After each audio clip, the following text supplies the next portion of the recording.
সুপ্রিয় জব প্রত্যাশী ভাই বোনেরা, আশা করি ভালো আছেন, সুস্থ আছেন, নিরাপদে আছেন। আমরা জ্যামিতি বেসিকের উপর আজকে লেকচার 1। আমরা জ্যামিতি বলতে কি বুঝি, জ্যামিতির প্রাথমিক ধারণাটা আজকে কথা বলবো।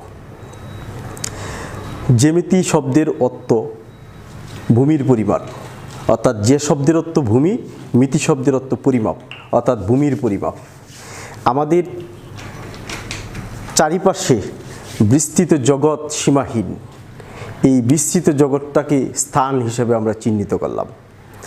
ওই স্থানের উপরে যে সকল বস্তু বা জিনিস আছে সেগুলোর আকার, আকৃতি, বৈশিষ্ট্য এবং ক্ষেত্রফল নির্ণয়ের ধারণা থেকেই মূলত জ্যামিতির উদ্ভব।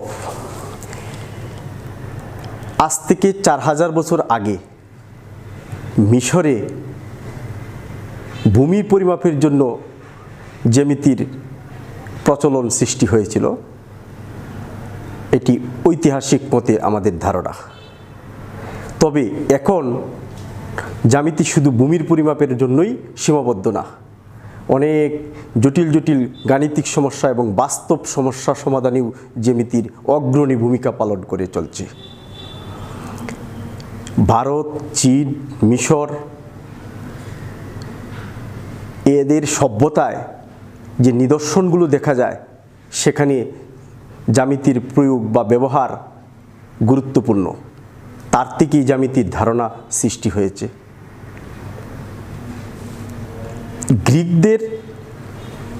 গ্রিক পণ্ডিত বা গ্রিক গণিতবিদ তেলিস প্রথম জ্যামিতির প্রয়োগ করেন এবং তিনি ব্যাখ্যা করেন বৃত্তের যে কোনো ব্যাস বৃত্তকে সমদ্বিখণ্ডিত করে। তারই শিষ্য পিথাগোরাস, বিশ্ববিখ্যাত পিথাগোরাসের উপপাদ্য ছাড়াও পিথাগোরাস ওই জ্যামিতিকে বৃহৎভাবে উপস্থাপন করেছে জ্যামিতির বিভিন্ন অংশে। তারও অনেক পরে খ্রিস্টপূর্ব 300 অব্দে ইউক্লিডস তার বিশ্ববিখ্যাত দ্য এলিমেন্টস বইয়ে 445টি বিক্ষিপ্ত জ্যামিতির সূত্রকে সুশৃঙ্খলভাবে উপস্থাপন করে 13 খণ্ডের ওই এলিমেন্টস বইটি বিশ্ববিখ্যাত জ্যামিতির জন্য। এই কারণেই ইউক্লিডসকে জ্যামিতির জনক বলা হয়। অনেকের মতে ইউক্লিডিয়ান গোষ্ঠীকে জ্যামিতির জনক হিসেবে ধরা হয়। তাহলে আমরা জ্যামিতি বলতে ভূমির পরিমাপকে বুঝি। ভূমি হলো, অর্থাৎ ভূমির উপর কোনো বস্তু থাকলে সেই বস্তুটাকে যদি আমরা বিন্দু হিসেবে কল্পনা করি তাহলে জ্যামিতির প্রথম ধারণাটাই হবে বিন্দু থেকে। বিন্দুর কোনো মাত্রা নাই, যার দৈর্ঘ্যও নাই, প্রস্থও নাই, উচ্চতাও নাই, অর্থাৎ বিন্দুর শুধুমাত্র কি আছে, উপস্থাপনা আছে বা অবস্থান আছে। বিন্দু হইল শূন্য মাত্রা। বিন্দু থেকেই রেখা, রেখা আবার দুই প্রকার, সরলরেখা, বক্ররেখা। ওই রেখাগুলো একমাত্রার। বিন্দু শূন্য মাত্রার, রেখা একমাত্রার, কোণ একমাত্রার, ত্রিভুজ, চতুর্ভুজ এগুলো হলো দ্বিমাত্রার, বৃত্ত এগুলো হলো দ্বিমাত্রার। অর্থাৎ শূন্য মাত্রা থেকে শূন্য মাত্রা, একমাত্রা, দ্বিমাত্রা, এই বিষয়গুলো নিয়ে যে ক্ষেত্রগুলো প্রতিষ্ঠিত হয় বা যে ক্ষেত্রগুলো তৈরি করা যায় সেগুলোর আয়তন, আকার, আকৃতি, বৈশিষ্ট্য, ক্ষেত্রফল নির্ণয় করার জন্যই মূলত জ্যামিতির উদ্ভব। অর্থাৎ বিন্দু থেকে বৃত্ত পর্যন্ত কে জ্যামিতি বলা হয়। অর্থাৎ বিন্দু থেকে বৃত্ত পর্যন্ত আমরা যা কিছু শিখব সবগুলাই হলো জ্যামিতি। তাহলে জ্যামিতির প্রথম ধারণাটাই হলো বিন্দু। তাহলে আমরা এখানে বিন্দু,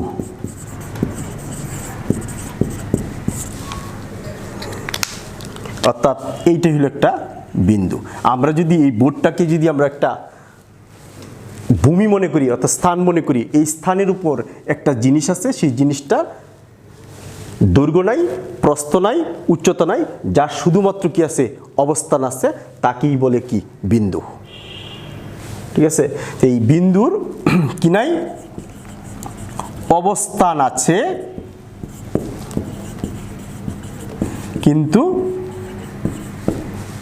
দৈর্ঘ্য, প্রস্থ ও উচ্চতা নেই, উচ্চতা নেই।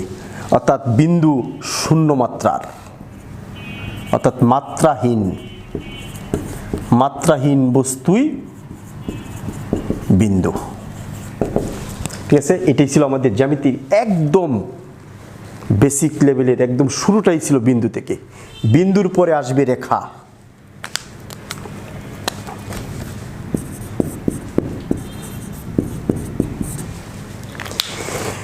রেখা হলো বিন্দুর চলার পথ। বিন্দু যদি যে পথে চলে সেই চলার পথটাকে, এটা একটা বিন্দু, এই ভূমিতে একটা বিন্দু, একটা বস্তু, সেই বস্তুর একটা বিন্দু, সেই বিন্দুটা যে পথে চলছে সেই চলার পথটাই হলো কি, রেখা। তাহলে এই বিন্দুটা চলার পথে দিক পরিবর্তন করেছে, এই কারণে তাকে বলা হবে বক্ররেখা। এই বিন্দুটা যদি চলার পথে দিক পরিবর্তন করে নাই, তার নাম হবে সরল রেখা। অর্থাৎ রেখা বলতে আমরা বক্ররেখা আর কি সরল রেখা কি বুঝবো। অর্থাৎ কোনো বিন্দু যদি ভূমির উপর দিয়ে যদি তার দিক পরিবর্তন করে যে সঞ্চার পথের সৃষ্টি করবে, সেটাই হবে বক্ররেখা। আর যদি দিক পরিবর্তন না করে চলে, বা দিক পরিবর্তন না করে যদি সঞ্চার পথ, যে সঞ্চার পথটা সৃষ্টি করবে, সেটাই হবে সরল রেখা। এবার আসেন রেখার মধ্যে, রেখার কোনো প্রান্তবিন্দু নেই। রেখার কি নেই, কোনো প্রান্তবিন্দু নেই। রেখার কোনো প্রান্তবিন্দু নেই। এই রেখার উপর একটা বিন্দু নিলাম, এই বিন্দু থেকে এই দিক বরাবর যে রেখাটা হবে, যে সরল রেখাটা হবে, অর্থাৎ এখান থেকে এই পর্যন্ত যা হবে সেটাই হবে রশ্মি। ক্লিয়ার? অথবা এই বিন্দু থেকে এই দিক যে অংশটুকু হবে তাকে আমরা কি বলবো, রশ্মি। অর্থাৎ রশ্মির একটি প্রান্তবিন্দু আছে, রশ্মির একটি প্রান্তবিন্দু।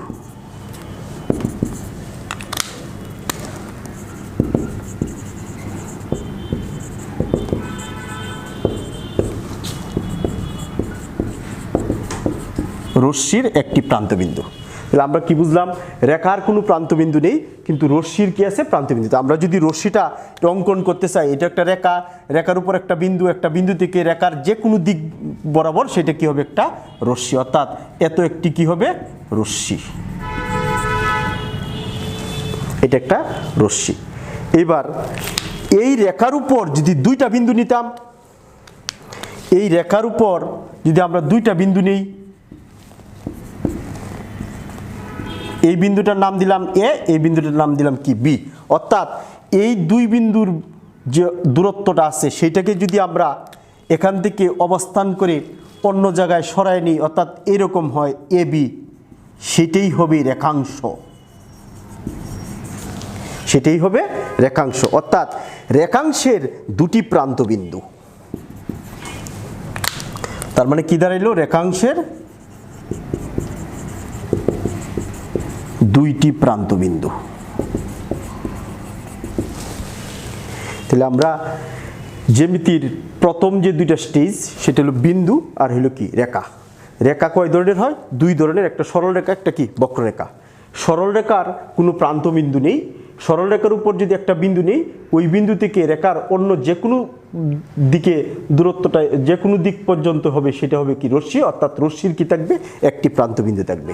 আর রেখার উপর যদি দুইটা বিন্দু নেই, সেই দুইটা বিন্দুর থেকে যে আমরা অবস্থানটা পাবো সেটাই হবে কি, রেখাংশ। অর্থাৎ রেখাংশের কি, দুটি প্রান্তবিন্দু। এগুলা এমসিকিউ পরীক্ষায় খুবই গুরুত্বপূর্ণ আসে, যে নিচের কোনটি রেখা বা রেখার কয়টি প্রান্তবিন্দু, কোনটি সরল রেখা, কোনটি বক্ররেখা, এরকম আছে। আর বিন্দুর কি নেই, বিন্দুর দৈর্ঘ্য, প্রস্থ, উচ্চতা নেই।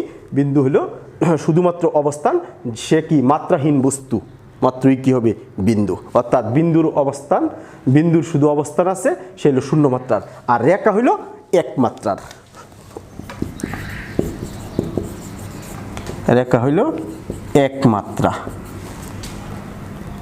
অর্থাৎ বিন্দু হইল 0 ডাইমেনশন, আর রেখা হইল কি 1 ডাইমেনশন।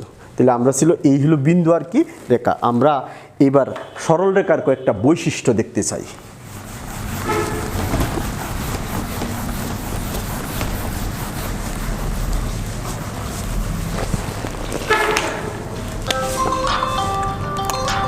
সরল রেখার বৈশিষ্ট্য।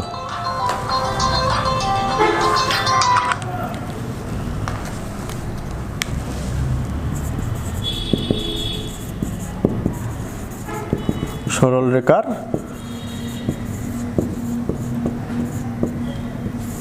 বৈশিষ্ট্য। 1 নাম্বার বৈশিষ্ট্য,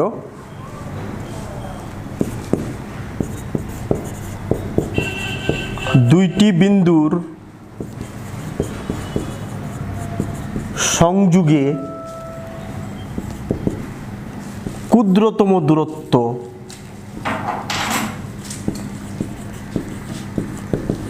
দূরত্বই সরল রেখা।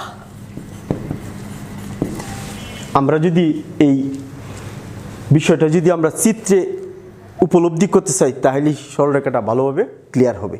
আমি লিখলাম দুটি বিন্দুর সংযোগের ক্ষুদ্রতম দূরত্বটাই হবে কি সরল রেখা। তা আমরা দুইটা বিন্দু নিলাম, এ একটা বিন্দু, এ একটা বিন্দু, বিন্দু দুইটার নাম দিলাম এ বি।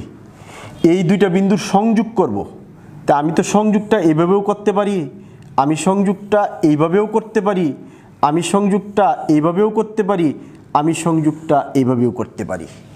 আপনারাই বলেন, এই বিন্দু থেকে এই বিন্দু পর্যন্ত সবচেয়ে এটা বাঁকে গেছে, তার মানে এটা দূরত্ব বেশি হবে। এটা আরও বাঁকাবাঁকি হয়ে গেছে, তার মানে যতই আঁকা বাঁকা হবে ততই দূরত্ব কি হবে বাড়বে। তার মানে এইটাই হবে সবচেয়ে ক্ষুদ্রতম দূরত্ব। আর সবচেয়ে ক্ষুদ্রতম দূরত্ব যখনই হবে, তখনই দুইটা বিন্দুর সংযোগ রেখাটা ক্ষুদ্রতম দূরত্বে আসলেই সেইটা কি হবে সরল রেখা। অর্থাৎ এইটা হবে সরল রেখা, আর বাকিগুলোর কি হবে বক্ররেখা। আমরা এটা চিত্রের মাধ্যমে উপস্থাপন করলাম। ঠিক আছে, এটা ছিল সরল রেখার একটি বৈশিষ্ট্য। 2 নম্বর বৈশিষ্ট্য যদি আমরা যাই, দুটি তির্যক সরল রেখা, দুটি তির্যক সরল রেখা কেবল একটি মাত্র বিন্দুতেই কি করতে পারে ছেদ করতে পারে। অর্থাৎ দুটি সরল রেখা তারা যে জায়গায় মিলিত হবে সেটাই হবে বিন্দুর অবস্থান, আমরা যেটা আগে বললাম। অর্থাৎ এখান থেকে আমরা বিন্দু সম্পর্কেও একটা ধারণা নিলাম যে দুটি তির্যক সরল রেখা যে জায়গায় মিলিত হবে সেটাই হবে বিন্দু।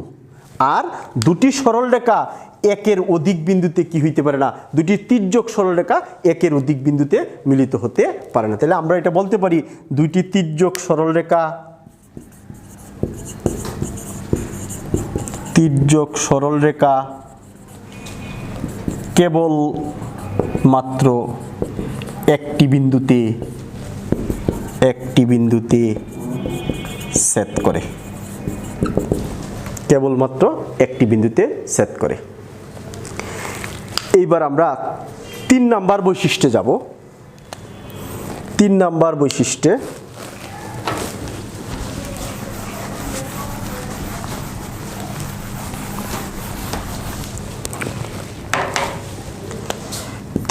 বৈশিষ্ট্যে মনে করেন দুইটা বিন্দু, একটা নাম এ, একটা নাম কি বি।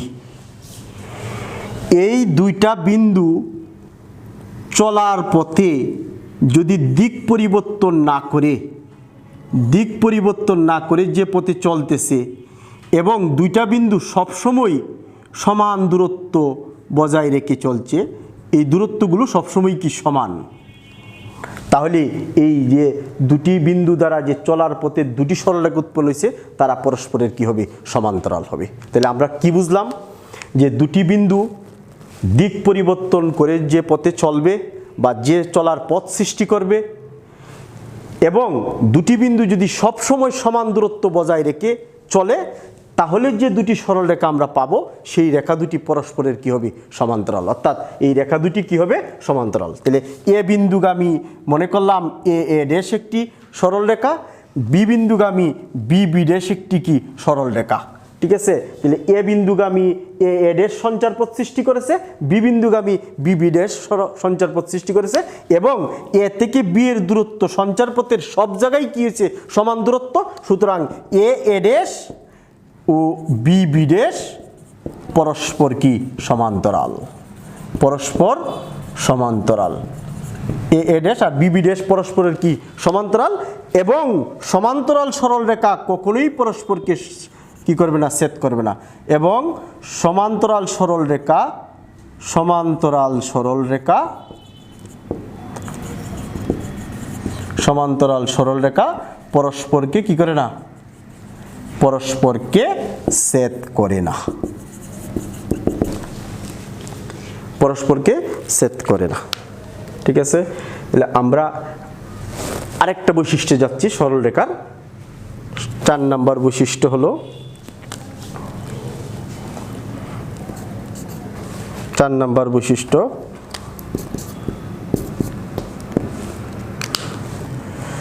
দুইটি তল দ্বারা, যেমন আমরা মনে করলাম এটি একটি আমরা মনে করলাম বৈশিষ্ট্যটা বোঝার জন্য আমি একটা চিত্র অঙ্কন করতেছি। আমি মনে করলাম এটি একটি খাতার কাগজ, এটি একটি খাতার কাগজ। এই কাগজটাকে যদি আমরা দুই ভাঁজ করি তাহলে কাগজটা এই পার্টটা এরকম হবে, এই অংশটুকু এটার উপরে পড়বে, অর্থাৎ কাগজটা এরকম যদি উপলব্ধি করি আমরা,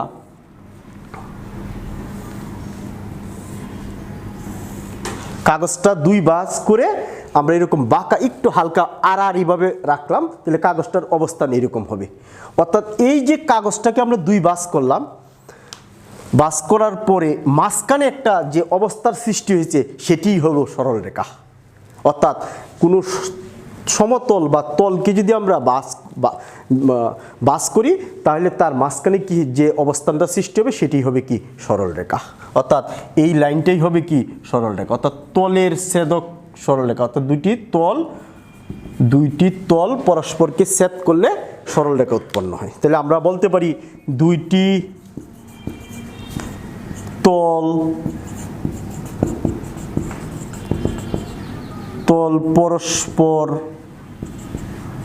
পরস্পরকে ছেদ করলে ছেদক স্থানে সরল রেখা উৎপন্ন হয়।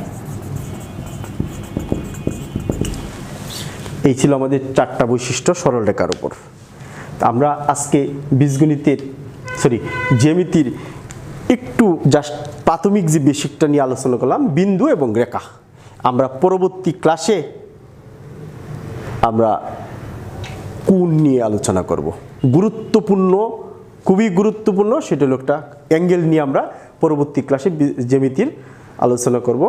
সেই পর্যন্ত আমি আশা করি আপনারা ভালো থাকবেন, আমার জন্য দোয়া করবেন এবং এই ক্লাসটা অবশ্যই মনোযোগ সহকারে দেখবেন এবং উপলব্ধি করবেন।